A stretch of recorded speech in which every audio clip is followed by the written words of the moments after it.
Hello. तो आज हम लोग एक टॉपिक करेंगे और उस टॉपिक का नाम है कोऑर्डिनेट ज्योमेट्री। तो कोऑर्डिनेट ज्योमेट्री,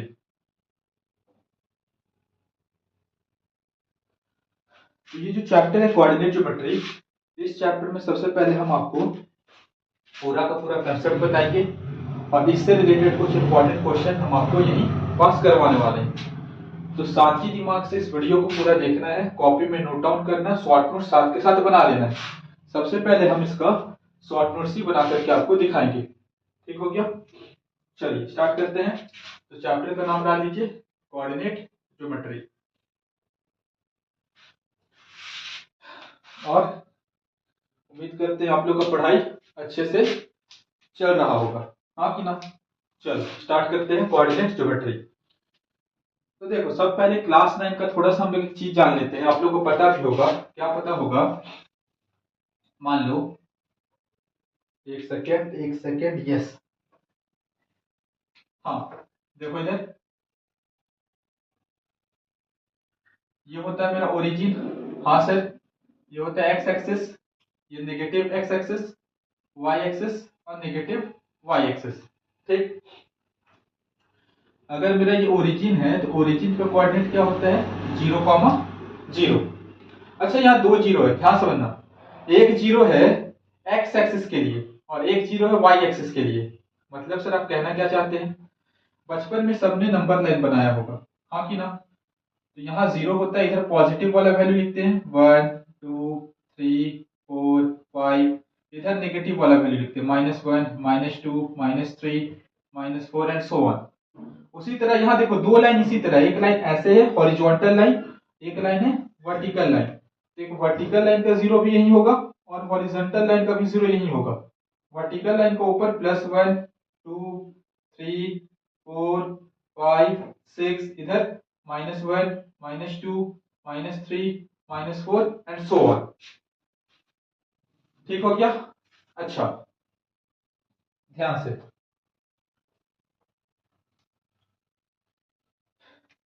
ये देख रहे हैं कि ये जो मेरा फिगर ये चार भाग में बट गया है, 1 2 3 4।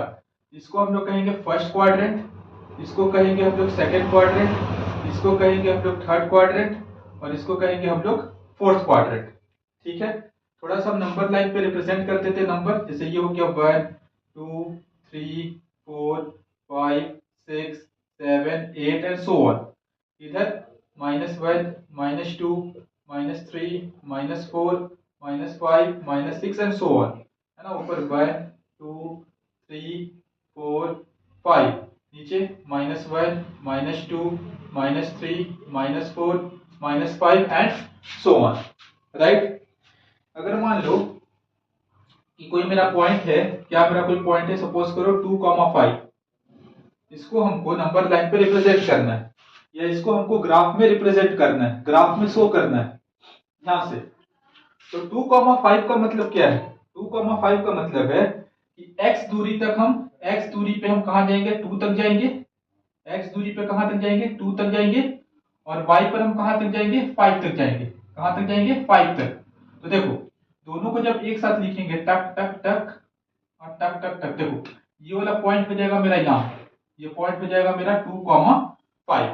तो 2,5 का मतलब क्या है कि अगर x से इसका दूरी निकालोगे तो 2 यूनिट है और y से इसका दूरी निकालोगे तो 5 यूनिट है। तो ये हो जाएगा मेरा 2,5। ठीक बात है? अगर एक बात बताओ, अगर हमको रिप्रेजेंट करना है 0,3, अच्छा, ये वाला जो मेरा पहला पॉइंट है ये x एक्सिस को रिप्रेजेंट करता है, इसको अपन कहते हैं एब्सिसा। क्या कहते हैं? एब्सिसा। और इसको अपन कहते हैं, ये y एक्सिस को रिप्रेजेंट करता है, इसको अपन कहते हैं ऑर्डिनेट। क्या कहते हैं? ऑर्डिनेट। अगर 0,3 हमको दिखाना है तो 0,3 कहां होगा? यहां होगा। ध्यान से देखो, ये हो गया मेरा 0,3। ठीक बात है? अगर हमको दिखाना है 5,0 तो 5,0 कहां होगा? 5,0 यहां होगा। ये है मेरा 5,0। ठीक बात है? हाँ सर, ठीक बात है। अब ध्यान से समझो,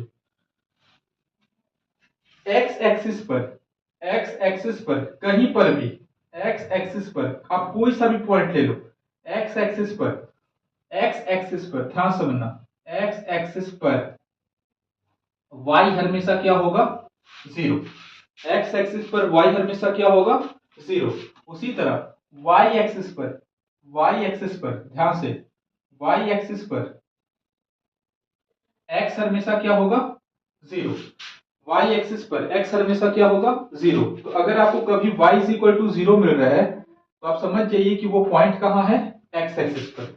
उसी तरह अगर आपको x is equal to zero मिल रहा है तो समझ जाइए वो पॉइंट कहां है, y एक्सिस पर। हाँ कि ना, उम्मीद कर रही है आपको समझ में आ रहा होगा। अगर y is equal to zero है यानी कि वो जो पॉइंट है x एक्सिस पर है, और x is equal to zero है यानी कि वो पॉइंट कहां है, वो y एक्सिस पर है। ठीक बात है, बोलोगे हाँ सर एकदम ठीक बात है। अच्छा, अब ध्यान से समझो मेरी बात, अब ध्यान से समझना। मान लो यहां पास हमको दो पॉइंट दिया हुआ है, सपोज करो एक पॉइंट यहां है, और मान लेते हैं एक पॉइंट हम मान लेते हैं यहां, मान लो 5,2, ठीक है। और ये दोनों पॉइंट के बीच हमको दूरी निकालना है, ये दोनों पॉइंट के बीच हमको क्या निकालना है, दूरी निकालना है। ये दोनों पॉइंट के बीच हमको दूरी निकालना है। इसको सपोज करो हम मान लेते ए पॉइंट है, ये मेरा बी पॉइंट है, ठीक। एक मेरा ए पॉइंट है, एक मेरा बी पॉइंट है। हमको दो पॉइंट दिया हुआ है, एक पॉइंट दिया हुआ है 2,5, जैसा कि आप देख सकते हैं ग्राफ में, एक पॉइंट दिया हुआ है 5,2। इन दोनों के बीच हमको क्या निकालना है, इन दोनों के बीच हमको निकालना है दूरी। क्या निकालना है, दूरी। तो कैसे निकालेंगे हम लोग दूरी, तो देखो पहले बता दे रहे, थोड़ा सा रिवीजन वीडियो है तो हम लोग फटाफट करते जाएंगे। अगर फिर भी आपको थोड़ा सा और बेसिक जानना है तो प्लीज हमको बताइएगा, हम वो भी बता देंगे, ठीक है। तो हम लोग को AB का अगर दूरी निकालना है तो हम लोग डिस्टेंस फॉर्मूला की मदद से निकालते हैं। किसकी मदद से निकालते हैं, डिस्टेंस फॉर्मूला। AB देखो ध्यान से, मान लेते हैं कि ये मेरा है x1, ये मेरा y1, ये मेरा x2 और ये मेरा y2। तो AB जो अगर हम लोग दूरी निकालेंगे वो कैसे निकलेगा, under root x2 minus x1 का square plus y2 minus y1 का स्क्वायर। हाँ कि ना। तो ए बी मेरा कैसे निकलेगा, चलो निकाल लेते हैं, ध्यान से समझो। क्या हो जाएगा, x2 माइनस x1, x2 कितना है 5, x1 कितना है 2, तो 5 माइनस 2 का स्क्वायर प्लस y2 कितना है 2 माइनस y1 कितना है 5, 2 माइनस 5 का स्क्वायर। ध्यान से देखो यहां लिख रहे हैं तो क्या हो जाएगा 5 माइनस 2 यानी 3 का स्क्वायर प्लस 2 माइनस 5 यानी कि माइनस 3 का स्क्वायर। ठीक बात है, तो ये क्या हो जाएगा 3 का स्क्वायर 9 प्लस माइनस 3 का स्क्वायर भी 9 हो जाएगा, क्योंकि माइनस का भी स्क्वायर करते हो तो प्लस ही में आ जाता है। तो ये क्या हो जाएगा रूट 19, यानी कि ये क्या हो जाएगा, ध्यान से देखना, ये हो जाएगा 2 इंटू 9, यहाँ इसको लिख सकते हैं 2 इंटू 3 इंटू 3, यहाँ 3 का पेयर बना तो 3 बाहर आ गया और रूट 2 अंदर रख गया, तो 3 रूट 2, 3 रूट 2। ठीक है, ये क्या निकल कर आ गया, ये निकल कर आ गया डिस्टेंस। ये क्या निकल कर आ गया, डिस्टेंस। ठीक है, ये क्या निकल कर आ गया, डिस्टेंस। तो डिस्टेंस फॉर्मूला पहला कंसेप्ट बनता है कोऑर्डिनेट्स ज्योमेट्री में। अगर हमको दो पॉइंट दिया हुआ है, अगर हमको क्या दिया हुआ है, दो पॉइंट दिया हुआ है, तो डिस्टेंस कैसे निकलेगा, A B is equal to under root x2 minus x1 का square plus y2 minus y1 का स्क्वायर। ठीक बात है, अरे बोल लो, हाँ नहीं बोलोगे, बोलो ना।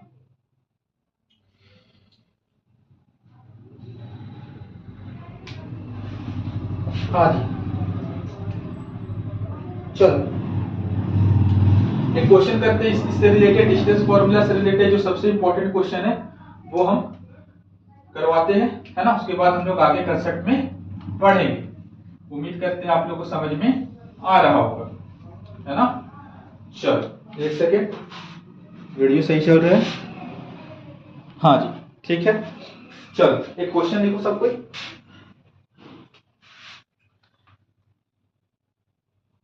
find the point on the point on the on the x-axis, find the point on the x-axis which is equi distant which is equi distant from 2 comma -5 and -2 comma 9। हम लोग एक पॉइंट निकालना है किस पर, एक्स एक्सिस पर। कहां point निकालना है, एक्स एक्सिस पर एक पॉइंट निकालना है जो कि इक्वल डिस्टेंस पे है। इक्वल डिस्टेंस का मतलब क्या होता है, इक्वल डिस्टेंस। किससे इक्वल डिस्टेंस से है, इस पॉइंट और इस पॉइंट से इक्वल डिस्टेंस पे। तो चलो एक रफ डायग्राम बनाते हैं। क्या बनाते हैं, रफ डायग्राम। तो कहना क्या चाहता है, हाँ सुनना, हम एक रफ डायग्राम बना रहे हैं। क्या बोल रहा है, find the point on the x axis. X axis पे मान लो कोई पॉइंट, ठीक बात है, एक्स एक्सिस पे कोई पॉइंट है। पहले बता दे रही है रफ डायग्राम है ना, एग्जैक्ट ये डायग्राम नहीं, हम रफ डायग्राम बना ले अपने लिए ताकि हम आसानी से क्वेश्चन सॉल्व कर सके, आपको समझा सके। ठीक है, एक्स एक्सिस पे एक पॉइंट है, इस पॉइंट को हम यहां बना दिए। ठीक है, अच्छा एक पॉइंट को हम यहां मान लेते, सपोज करो 2 -5, और एक पॉइंट को हम यहां मान लेते, सपोज करो -2 9। ठीक बात है, बोलोगे हाँ सर। बोल रहा है कि ये जो पॉइंट है ये एक्स एक्सिस पे है। मान लो इस पॉइंट को हम नाम दे देते हैं पी, इस पॉइंट का नाम दे देते हैं ए, इस पॉइंट का नाम दे देते हैं बी। ठीक, ध्यान से सुनना। बोल रहा है कि ये जो पॉइंट है वो एक्स एक्सिस पे है, एक्स एक्सिस पे। तो एक बात बताओ, एक्स एक्सिस पे है तो इसका कोऑर्डिनेट क्या होगा, x, 0। क्योंकि अभी हम लोग पढ़ कर आए हैं कि अगर कोई भी पॉइंट एक्स एक्सिस पे होता है तो उसका y हमेशा क्या होता है, y ऑलवेज 0 होता है। ठीक बात है, तो हम लोग को यही वाला पॉइंट निकालना है, यही वाला पॉइंट निकालना है। तो देखो ध्यान से, अगर हम किसी तरह x निकाल लें तो मेरा काम बन जाए। अब हम लोग को क्या कंडीशन दिया हुआ है, हम लोग को ये कंडीशन दिया हुआ है, ये जो पॉइंट है ये तुम्हारा a से और b से इक्वल डिस्टेंस पे है। फिर से, ये जो तुम्हारा पॉइंट है ये तुम्हारा a से और b से इक्वल डिस्टेंस पर है। ठीक है, तो इक्वल डिस्टेंस पे होने का मतलब क्या है कि PA का जो लेंथ है और PB का जो लेंथ है वो क्या है, इक्वल है। ठीक है, तो PA का लेंथ कितना हो जाएगा, ध्यान से देखो। तो डिस्टेंस फॉर्मूला लगा रहे हैं, मान लो ये तुम्हारा x1 y1 है, ये तुम्हारा मान लो x2 y2 है। ठीक है, तो डिस्टेंस फॉर्मूला क्या हो जाएगा, PA is equal to under root x2 minus x1 यानी कि x माइनस 2 का whole square plus y2 minus y1 यानी कि 0 माइनस ऑफ -5 का होल स्क्वायर। ये बराबर होगा, किसके बराबर होगा, PB के डिस्टेंस के। मान लो ये तुम्हारा, फिर से मान लेते ये x1 y1 है और ये x2 y2 है, तो ये क्या हो जाएगा, PB का लेंथ कैसे निकलेगा डिस्टेंस फॉर्मूला से, x2 माइनस x1 यानी कि x माइनस ऑफ -2 का होल स्क्वायर प्लस 0 -9 का होल स्क्वायर। ठीक है, थोड़ा सा इसको सॉल्व करते हैं, ध्यान से देखो। ये क्या हो जाएगा, x -2 का square plus 0 minus minus plus 5 यानी कि 5 का स्क्वायर। इधर देखो, माइनस माइनस प्लस, तो ये हो जाएगा x प्लस 2 का होल स्क्वायर प्लस -9 का स्क्वायर करो तो क्या होने वाला है, -9 का स्क्वायर करो चाहे 9 का स्क्वायर करो, 81 ही आएगा। इसको भी हम सॉल्व कर देते हैं, 5 का स्क्वायर कितना हो जाएगा, 25। ठीक बात है। अब देखो दोनों तरफ क्या लग गया, रूट लग गया। दोनों तरफ क्या लग गया, रूट। क्या लग गया, दोनों तरफ रूट। दोनों तरफ क्या लग गया, रूट। तो हम क्या करते हैं, स्क्वायरिंग बोथ दी साइड। दोनों तरफ हम स्क्वायरिंग करते हैं ताकि मेरा रूट हट जाए। तो स्क्वायरिंग बोथ दी साइड करेंगे तो क्या होगा, रूट हट जाएगा दोनों पर से, है ना। x -2 का square plus 25 is equal to x plus 2 का स्क्वायर प्लस 81। ठीक बात है, कोई दिक्कत, कोई दिक्कत नहीं।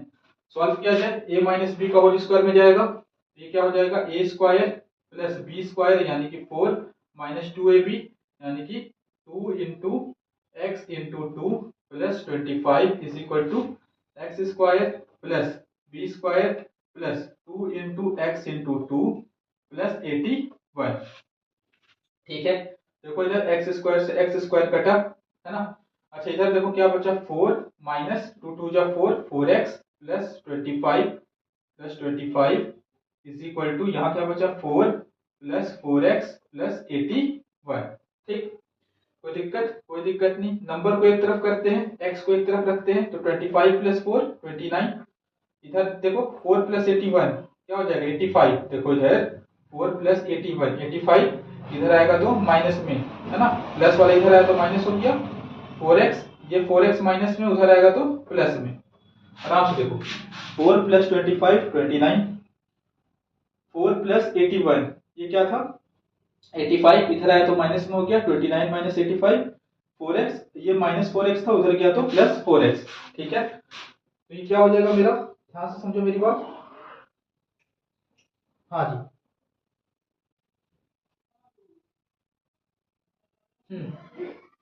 क्या हो जाएगा, इसको सब्ट्रैक्ट करो।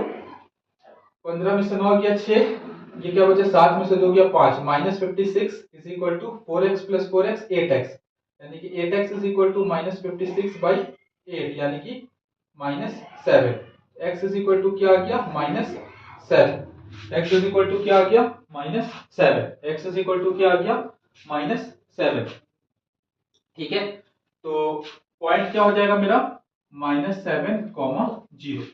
तो इस तरह का सवाल हम लोग आसानी से कर लेंगे। ठीक है, उम्मीद करते हैं समझ में आया होगा, बिल्कुल आया होगा, है ना।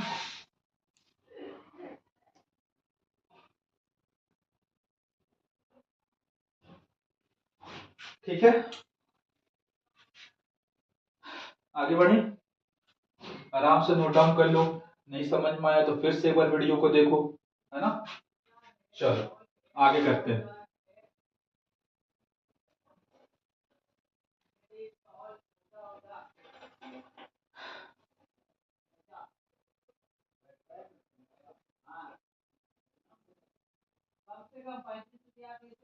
हाँ जी, इसी में क्या था हम लोग का एक नेक्स्ट, इसके बाद जो टॉपिक है वो है हम लोग का सेक्शन फॉर्मूला। क्या है,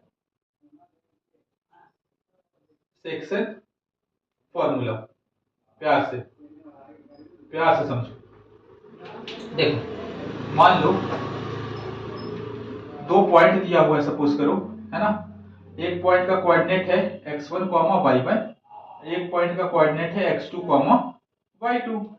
ठीक है, ये दोनों पॉइंट को हम आपस में ऐसे मिला दें। ठीक, मान लो एक तीसरा पॉइंट P है, मान लो कहीं भी हो सकता है, बीच में भी हो सकता है ना, कहीं भी हो सकता है, यहाँ यहाँ कहीं भी हो सकता है। ठीक है, मान लो ये पॉइंट है मेरा P, इसका कोऑर्डिनेट है x, y। ठीक, कोई दिक्कत नहीं।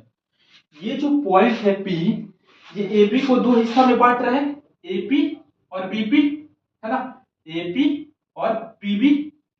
हाँ सर, मान लो ये तुम्हारा बांट रहा है m:n रेशो में, इस रेशो में m:n, या फिर m1:m2 रेशो में ये इसको क्या कर रहा है, डिवाइड कर रहा है। ठीक बात है, कोई दिक्कत नहीं है सर। तो देखो, तो अगर हमको एक्स वाई का कोऑर्डिनेट निकालना है, क्या निकालना है, एक्स वाई का कोऑर्डिनेट, ध्यान समझना। तो एक्स का कोऑर्डिनेट हो जाएगा, एक्स का वैल्यू हो जाएगा, एक्स का वैल्यू क्या होगा, एक्स का वैल्यू होगा, ध्यान से देखो, m1 into x2, m1 into x2 plus m2 into x1, m2 into x1 divided by m1 plus m2, m1 plus m2। उसी तरह y का कोऑर्डिनेट हो जाएगा m1 इंटू y2, उसी तरह m1 into y2 plus m2 into y1 divided by m1 plus m2, m1 plus m2। ठीक है, m1 plus m2। कोई दिक्कत नहीं होना चाहिए, है ना। हाँ जी, ठीक है, आराम से नोट डाउन कीजिए। इसी का स्पेशल केस होता है मिड पॉइंट फॉर्मूला। इसी का स्पेशल केस कौन सा होता है, इसी का स्पेशल केस होता है मिड पॉइंट फॉर्मूला। इसी का स्पेशल केस क्या होता है, मिड पॉइंट फॉर्मूला। ठीक है, इसी का स्पेशल केस क्या होता है, mid point formula. Mid point formula में क्या होता है, ध्यान सुनना मेरी बात, ये ए है, ये बी है। ठीक है, मान लो कोई पॉइंट है P यहाँ, ठीक, इसका कोऑर्डिनेट हम मान लेते हैं x, y, इसका कोऑर्डिनेट है x1, y1, इसका कोऑर्डिनेट है x2, y2। ठीक है, ये P पॉइंट इस तरह से है कि AB के बीचों बीच है।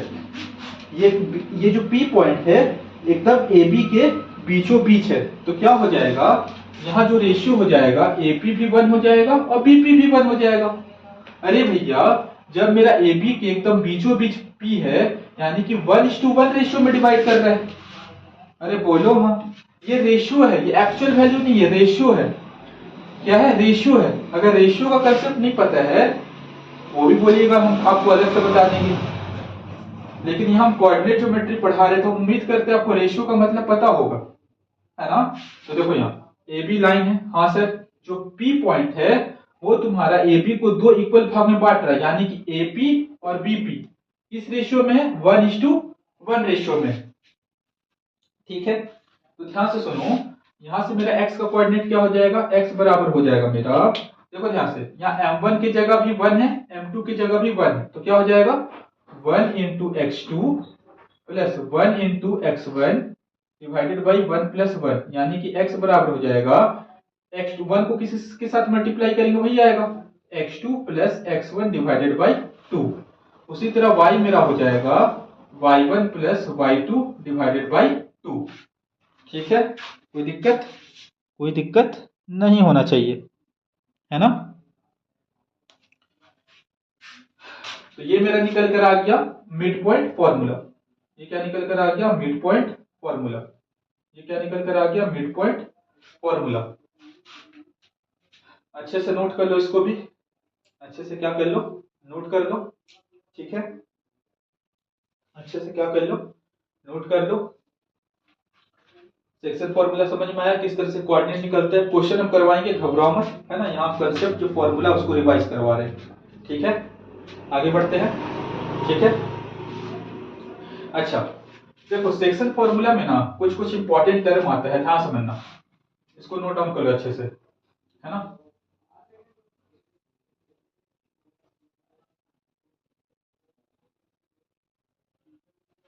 सेक्शन फॉर्मूला में कुछ कुछ टर्म आता है, जैसे कि ट्राइसेक्शन बोल देगा, क्या बोल देगा, ट्राइसेक्शन। क्या बोल देगा, ट्राई सेक्शन। ठीक है, ट्राई सेक्शन का मतलब क्या है, ध्यान से समझो। मान लो यहाँ ए है, यहाँ बी है। ए का कोऑर्डिनेट है x1, y1, ध्यान से। बी का कोऑर्डिनेट है x2, y2। ठीक, यहाँ एक पॉइंट है, यहाँ एक पॉइंट, मान लो ये पॉइंट है P, ये पॉइंट है Q। बोल रहे हैं कि एक लाइन है AB, उस लाइन पे 2 पॉइंट है P और Q, और इस तरह से ये 2 पॉइंट P और Q है कि AB को 3 इक्वल भाग में बांट रहा है। देखो, AB को 3 इक्वल भाग में बांट रहा है। मान लो ये भी 1 रेशियो है, तो ये भी 1 रेशियो है, और ये भी 1 रेशियो है। ये जो P और Q है, ये AB को 3 इक्वल भाग में बांट रहा है।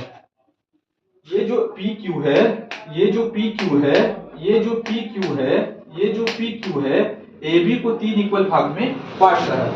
ठीक है, अब ध्यान से सुनना, अगर हमको P का कोऑर्डिनेट निकालना है, मान लो P का कोऑर्डिनेट हम मान लेते हैं x, y, मान लो। ठीक, अगर हमको P का कोऑर्डिनेट निकालना है, किसका कोऑर्डिनेट निकालना है, P का।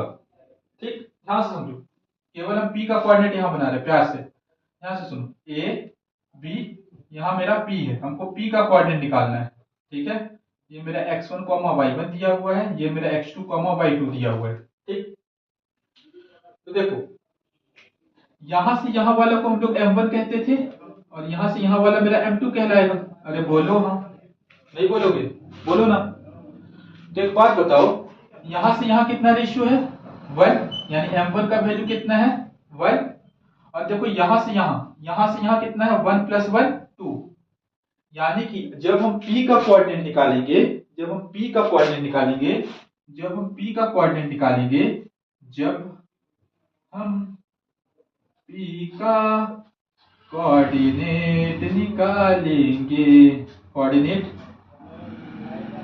निकालेंगे, तो मेरा M1 हो जाएगा 1 और M2 हो जाएगा 2। यानी M1 M2 का रेशियो हम लोग को पता हो गया, 1 और 2। ठीक है, उसी तरह ध्यान से देखना, उसी तरह मान लो यहाँ A है, यहाँ B है, यहाँ Q है। है ना। तो जब हम मान लो ये है मेरा x1 y1, ये है मेरा x2 y2, मान लेते हैं ये है मेरा x डैश और ये है y डैश। अगर हम x डैश y डैश यानी q का कोऑर्डिनेट निकालेंगे, इस केस से मेरा m1 ये हो जाएगा और m2 ये हो जाएगा। यानी कि जब हम q का कोऑर्डिनेट निकालेंगे m1 बराबर हो जाएगा 1 प्लस 1। देखो अरे p यानी ना रहेगा 1 प्लस 1 2, और m2 बराबर क्या हो जाएगा, m2 बराबर हो जाएगा 1। तो बस ये बात को ध्यान रखना है ट्राइसेक्शन में। ट्राइसेक्शन में ये बात को ध्यान रखना है कि यहाँ तुम्हारा P का भी कोऑर्डिनेट निकलेगा, P का भी कोऑर्डिनेट निकलेगा, है ना, और Q का भी कोऑर्डिनेट निकलेगा। तो P का कोऑर्डिनेट निकालते वक्त M1 हो जाएगा 1 और M2 हो जाएगा 2, और Q का कोऑर्डिनेट निकालते वक्त M1 हो जाएगा 2 और M2 हो जाएगा 1। ठीक है,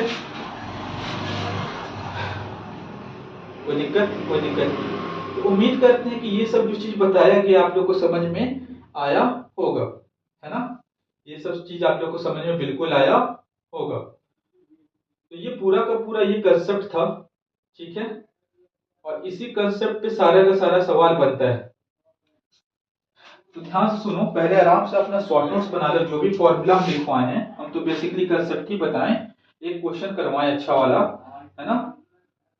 तो ये बेसिकली कंसेप्ट था, तो पहले कंसेप्ट के ऊपर अच्छे से कर लो, रिवाइज कर लो, एक बार खुद से क्वेश्चन को ट्राई करो, ठीक है। और उसके बाद हम भी कुछ क्वेश्चन बीच बीच में हम तो करवाते ही रहते हैं और करवाएंगे भी। ये कोऑर्डिनेट ज्योमेट्री का बेसिकली एक तरह से शॉर्ट नोट्स हो गया या रिवीजन टाइप हो गया, क्वेश्चन आपको प्रैक्टिस करना पड़ेगा, ठीक है। ओके।